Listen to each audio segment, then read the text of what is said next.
They say it's actually an 8% jump.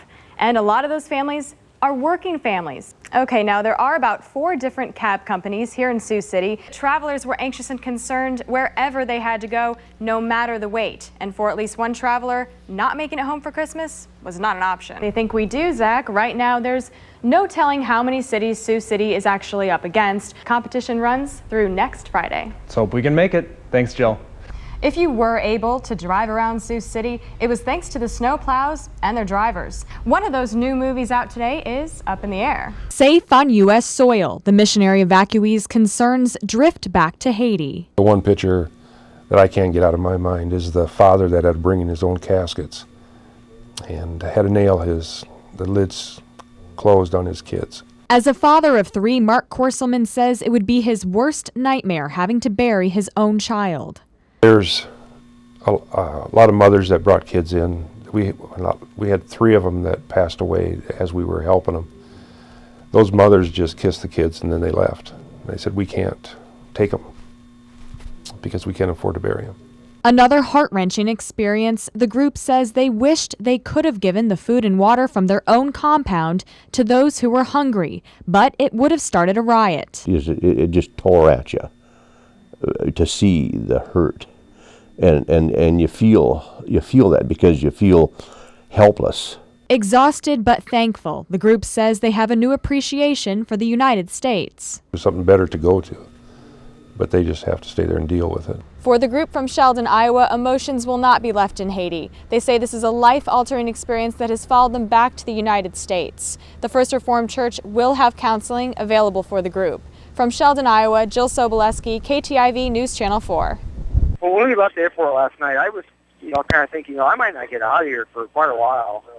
But they did. At midnight, the U.S. Embassy allowed Getting and the 10 others with ties to Sheldon, Iowa, to board a C-130 cargo plane out of Haiti. Their attempts to leave the earthquake-ravaged country weren't easy. With the embassy not particularly doing what I thought was a great job, we all got in line.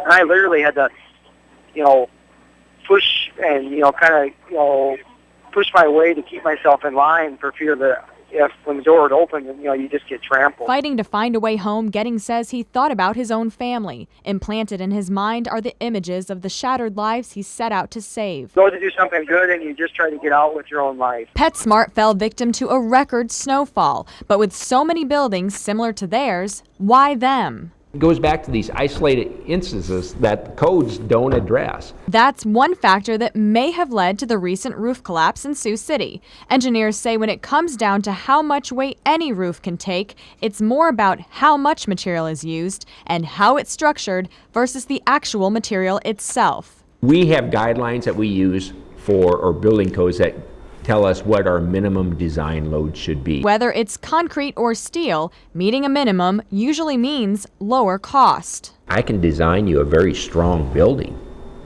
You just tell me this is my minimum design load, I just double my minimum. Most roofs are supposed to be designed to meet a requirement of 16 inches of snow per square foot. But with 30-plus inches of snow that fell in Sioux City, structural engineers say they're not surprised roofs are caving in. Just before 3 Thursday morning, the Sloan Fire Department got a call from a resident at the Kirkendall apartment complex. They say, thankfully, Woodbury County deputies arrived on the scene first and noticed smoke coming from this unit. They banged on the door, and when there was no answer, deputies kicked the door down.